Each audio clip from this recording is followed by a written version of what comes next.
Assalamualaikum warahmatullahi wabarakatuh. Selamat pagi anak-anakku. Di sini kembali lagi Bapak pertemuan pada hari ini pelajaran sejarah. Bagaimana kabarnya anak-anakku? Alhamdulillah sehat. Sebelum pembelajaran kita mulai, mari kita berdoa terlebih dahulu. Berdoa mulai. Cukup? Ya. Sebelum pembelajaran, Bapak absen terlebih dahulu ya nak. Amin, Jihan, Asmawati, Nurul. Ya, cukup. Hadir semua ya. Oke, langsung saja. Pada pertemuan yang lalu cuma sekedar perkenalan awal mula kita pembelajaran sejarah pada kelas 10. Terus pertemuan yang pada hari ini kita akan mempelajari tentang apa itu manusia dan sejarah. Ada yang tahu nak apa itu pengertian manusia dan sejarah? Mungkin kalau belum ada yang bisa menjawab, Bapak terangkan terlebih dahulu apa itu manusia dan sejarah. Yaitu, tahukah kalian manusia dan sejarah itu saling berkaitan? Yaitu antara satu sama lain. Manusia ada ruang, waktu adalah objek utama dalam sejarah. Apakah kalian tahu? Sejarah menurut beberapa negara itu mempunyai pengertian yang berbeda-beda. Saya contohkan di Arab. Di Arab pengertian sejarah adalah syajaratun yang mempunyai arti pohon. Kemudian dari bahasa Inggris berarti history atau yang artinya masa lampau. Kemudian dari bahasa Yunani yaitu historia yang artinya adalah orang yang pandai atau orang yang ingin belajar. Kemudian dari kesemua pengertian sejarah tersebut dapat disimpulkan dari pengertian Kamus Besar Bahasa Indonesia, yaitu secara umum ya, sejarah adalah asal-usul keturunan, istilah, kejadian dan peristiwa yang benar-benar terjadi pada masa lampau, hikayat dan tambuh. Kemudian pengetahuan yang tentang uraian tentang kejadian dan peristiwa yang benar terjadi pada masa lampau itu bisa disebut dengan sejarah. Jadi semua kehidupan yang ada di muka bumi itu, di muka bumi ini, yang termasuk dalam kehidupan manusia, baik sejak dari zaman dulu, dari zaman nenek moyang kita, zaman manusia purba, itu sudah dimulai dengan sejarah. Tapi di sejarah ini ada dibedakan menjadi dua juga, yaitu prasejarah dan sejarah. Kalau zaman prasejarah adalah zaman sebelum adanya tulisan. Kemudian kalau sejarah itu sendiri zaman adanya tulisan. Jadi bedanya cuma kalau sebelum ada tulisan namanya prasejarah, kalau sesudah adanya tulisan itu juga sudah disebut dengan sejarah. Kemudian definisi sejarah sendiri juga dapat diringkas dari para ahli, yaitu dapat disimpulkan adalah sejarah adalah ilmu pengetahuan yang mempelajari berbagai peristiwa atau kejadian penting dalam kehidupan manusia pada masa lampau. Jadi di sini sejarah kehidupan seseorang pun juga bisa masuk dalam sejarah. Itu adalah sejarah dirinya sendiri. Itu masuk sejarah juga. Kemudian di sini dalam sejak zaman Yunani kuno sampai sekarang ini ada beberapa penjelasan yang mengenai hukum-hukum sejarah. Jadi sejarah itu juga ada hukum-hukumnya, bukan hanya hukum yang di pengadilan itu, tapi sejarah juga ada hukumnya. Yang pertama adalah hukum fatum. Hukum fatum sering disebut adalah nasib atau hukum alam, yaitu yang menentukan gerak sejarah manusia yang hanya mengikuti hukum alam, tapi tidak menentukan arah dan gerak. Jadi sekiranya hukum fatum itu adalah hukum alam, menurut hukum fatum adalah cara yang baik untuk mengikuti hukum alam tersebut. Jadi di sini dapat disimpulkan hukum fatum itu kita hidup di dunia ini harus ada hukumnya, harus ada tata caranya agar kita bisa menjalani kehidupan itu dengan baik. Itu bisa disebutkan hukum atur itu seperti itu. Kemudian sejarah manusia tidak mempunyai arah atau tujuan tertentu karena manusia itu bersifat pasif dan hanya menjalankan nasibnya, serta manusia dianggap tidak memiliki harapan, cita-cita atau tujuan hidup. Sebagaimana benda langit mengikuti siklus atau perputaran tertentu selalu berulang. Demikian juga gerak sejarah manusia itu akan berulang. Hukum alamiah yang membuat peristiwa itu berulang. Karena selalu berulang itu juga berarti tidak ada yang baru dan tidak ada yang berubah dalam sejarah manusia. Gerak sejarah tanpa tujuan atau gerak selalu yang berulang itu disebut gerak siklus. Jadi di sini maksudnya gerak sejarah yang berulang itu adalah manusia itu dari lahir diciptakan di rahim ibunya, kemudian lahir di muka bumi, hidup, tumbuh, berkembang menjadi dewasa, kemudian semakin tua akhirnya meninggal dan akhirnya berputar seperti itu, dari berkembang biak melahirkan anak sampai anaknya menjadi dewasa, menjadi berkembang biak lagi menjadi keturunan sampai seperti itu. Itu bisa disebut hukum siklus atau gerak sejarah yang melingkar. Kemudian yang selanjutnya adalah pandangan dari Renaissance. Atau yang tahu Renaissance itu apa?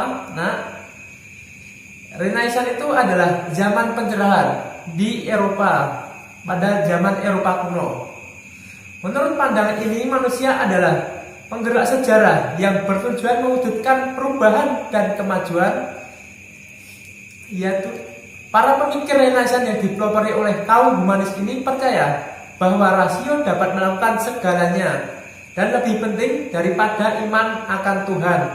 Selain percaya akan kemampuan intelektual, kaum humanis juga menekankan pentingnya perubahan-perubahan sosial, politis, dan ekonomis.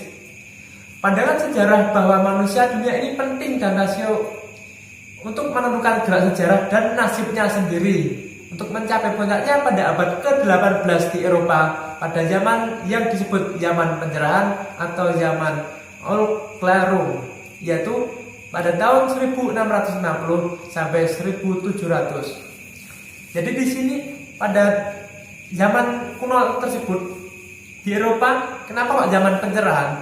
Karena pada saat itu sebelumnya itu manusia belum bisa berpikir dengan jernih, dengan akal yang seperti sekarang ini.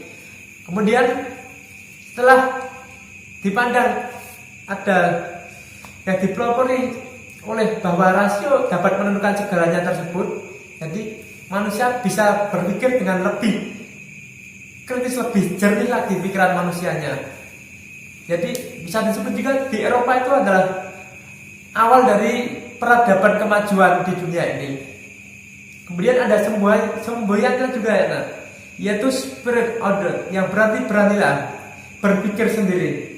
Jadi di sini manusia dituntut untuk berani berpikir sendiri tanpa harus mengikuti pendapat orang lain yang kurang cocok untuk dirinya sendiri. Jadi kalian kalau sudah bisa menentukan kehidupan sendiri, itu tidak harus mudah terpengaruh oleh orang lain. Seperti misalkan kalian kalau diajak temanmu untuk merokok, kalau kalian itu tahu kalau merokok itu tidak baik, ya janganlah merokok. Kemudian seperti minum-minuman keras, itu kalian tahu kalau itu udah tidak baik, ya jangan terpengaruh walaupun itu teman dekat kalian sendiri. Itu bisa dicontohkan seperti itu. Kemudian ada juga pandangan dari Ibnu Khaldun, yaitu pendapat Ibnu Khaldun adalah beliau adalah seorang filsuf besar dari Arab, yaitu Ibnu Khaldun berpandangan bahwa tujuan sejarah manusia adalah terpenuhinya harapan dan cita-cita manusia di dunia ini, sikatnya kemajuan dan perkembangan hidupnya. Kemudian dengan demikian, manusia adalah penggerak sejarah, akal budi manusia yang dianugerahkan Tuhan untuk memungkinkan manusia merencanakan dan menggerakkan sejarah demi perubahan, kemajuan, dan perkembangan hidupnya. Ibnu Khaldun memandang manusia sebagai makhluk yang otonom, artinya dianugerahi kebebasan untuk menentukan arah dan perjalanan hidupnya sendiri. Kebalikannya adalah heteronom, yang artinya perjalanan hidup manusia dikendalikan oleh kekuatan-kekuatan yang berasal dari luar dirinya, atau deterministik, yaitu alam sekitar dengan segala isinya ataupun kekuatan lainnya seperti kekuatan Tuhan. Jadi di sini Ibnu Khaldun berpandangan manusia itu ada dua pemikiran yang hidup di dunia ini. Ada yang mereka itu hidup berpikir sesuai keinginan pikirannya sendiri, dan ada juga yang beranggapan bahwa mereka itu hidup itu cuma ya ikut-ikut kemauan Tuhan yang atau Sang Pencipta seperti ini. Jadi ada yang sudah pasrah, jadi mau baik ya terserah, mau jelek ya terserah. Jadi ada yang beranggapan cuma kayak seperti robot yang ada dikendalikan. Kalau di sini yang mengendalikan yaitu berpendapat kekuasaan Tuhan, atau dalam Islam kekuasaan Allah Subhanahu wa taala.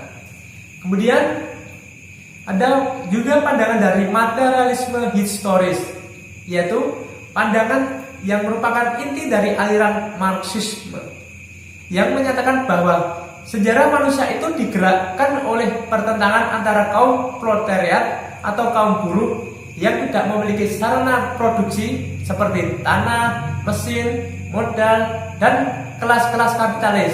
Atau kapitalis ada apa? Tahu itu? Yaitu kapitalis itu ada orang-orang yang kaya, bisa disebut orang-orang yang punya, seperti pejabat kalau di Indonesia, yaitu yang menggunakan sarana produksi. Pertentangan ini dimenangkan oleh kaum proletariat yang ditandai dengan dihapusnya kepemilikan pribadi atas sarana-sarana produksi dan terciptanya masyarakat tanpa kelas. Jadi pandangan materialisme historis ini dimenangkan oleh kaum-kaum buruh tersebut. Mengapa kok kaum buruh tersebut bisa memenangkan? Karena mereka jumlahnya lebih banyak. Seperti di Indonesia pada saat sidang di Dewan Perwakilan Rakyat tersebut, itu biasanya siapa yang lebih banyak orangnya atau suaranya itu yang memenangkan. Kalau kemudian manusia dalam konsep ruang dan waktu dalam sejarah, perjuangan ke arah kemajuan dan kesempurnaan itu disebut sebuah proses, karena perjuangan itu berlangsung atau berjalan secara dinamis dalam ruang dan waktu. Manusia, ruang dan waktu tidak dapat dipisahkan, seperti peristiwa sejarah. Event yang dialami manusia pada masa lampau berlangsung dalam ruang atau space dan waktu atau time tertentu. Jadi manusia, ruang dan waktu itu tidak dapat dipisahkan, karena gerakan manusia dalam sejarah tersebut itu tidak lepas dari manusia, ruang dan waktu. Jadi kalau sejarah itu mempelajari kehidupan dari awal terbentuknya manusia sampai hari kiamat tersebut. Jadi kalau manusia sudah tidak ada, sejarah pun juga sudah tidak ada. Jadi kalau selagi masih ada kehidupan manusia di muka bumi ini, masih ada sejarah. Kemudian kita akan bahas konsep waktu dalam sejarah yang mencakup 4 hal pokok. Sebelum kita membahas 4 hal pokok ini, ada yang ditanyakan dari yang Bapak sampaikan tadi. Kalau belum ada, Bapak lanjutkan terlebih dahulu ya. Yang pertama adalah perkembangan, yaitu suatu keadaan masyarakat dalam suatu periode tertentu dalam sejarah. Perkembangan dari dan disebabkan oleh kondisi yang terjadi sebelumnya. Kemudian kondisi itu tidak muncul begitu saja atau berdiri sendiri. Dalam hal perkembangan sejarah akan melihat peristiwa dan mencatat untuk menunjukkan terjadinya perubahan dalam masyarakat dari satu bentuk ke bentuk yang lain. Biasanya dari bentuk yang sederhana jadi bentuk yang lebih kompleks. Saya contohkan seperti ini. Seperti kebudayaan. Dari awalnya yang dulu dilakukan oleh nenek moyang atau leluhur kita, misalkan dulu kalau misalkan mau ada acara, nenek moyang selalu ingin meminta restu atau meminta ridho kepada leluhur tersebut dengan datang ke makam.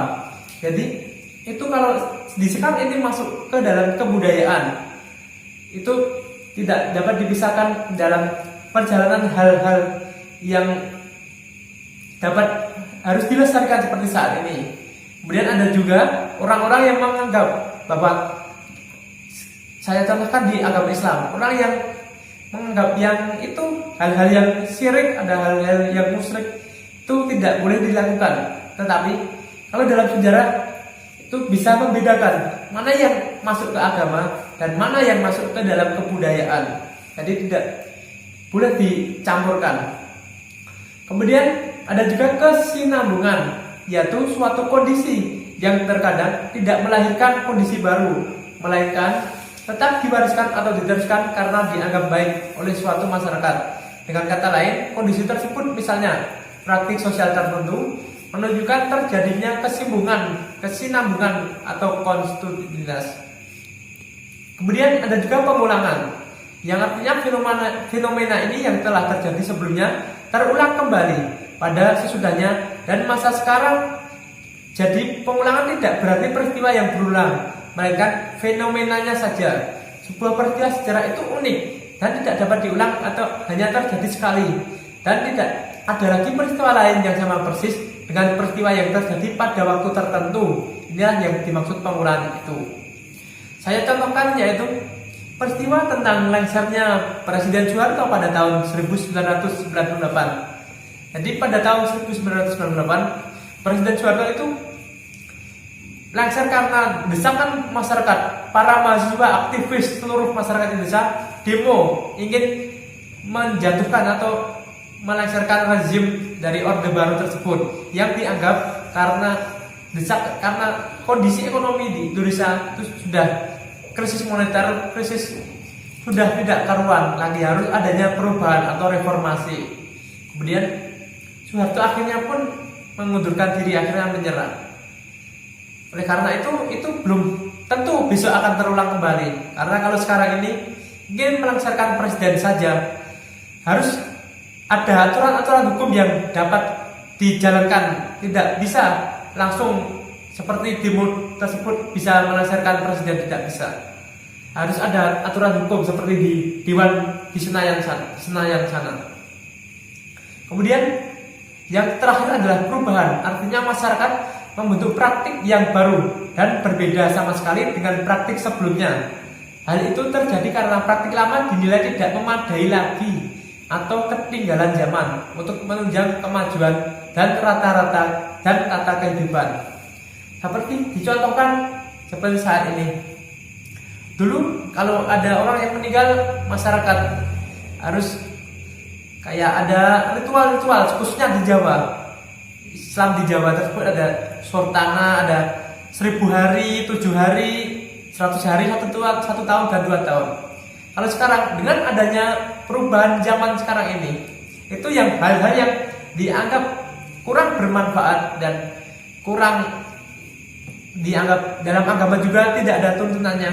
Itu pun lama-lama masyarakat mulai meninggalkan budaya-budaya tersebut. Kemudian ada juga konsep kausalitas dalam sejarah, yaitu adanya hubungan sebab akibat. Jadi di dalam sejarah itu kalau tidak ada akibat itu tidak mungkin ada sebabnya. Jadi kalau ada akibat, ada peristiwa seperti ini, pasti ada sebabnya. Ada peristiwa, contohkan peristiwa Super Semar. Kalau Presiden Soekarno itu tidak ada hubungan, tidak dekat dengan PKI, itu tidak mungkin ada peristiwa Super Semar. Kemudian sementara ini itu materi-materi yang dapat Bapak sampaikan pada hari ini. Mungkin kalau pada hari ini apakah ada yang ditanyakan terlebih dahulu? Ya, kalau belum ada, dapat Bapak simpulkan, yaitu pada hari ini kita mempelajari sejarah dan manusia, yaitu intinya selama manusia masih ada kehidupan di muka bumi ini, itu sejarah pun masih mengikuti. Jadi masih ada kehidupan, masih ada sejarah. Mungkin kesimpulannya seperti itu ya, Nak. Apabila tidak ada pertanyaan, pelajaran hari ini saya cukupkan. Mungkin bila Bapak banyak salah dalam menyampaikan, Bapak mohon maaf. Sekian. Sebelum pembelajaran kita tutup, mari kita berdoa bersama-sama menurut agama dan kepercayaan masing-masing. Berdoa mulai. Selesai. Sekian, billahi taufiq wal hidayah. Assalamualaikum warahmatullahi wabarakatuh.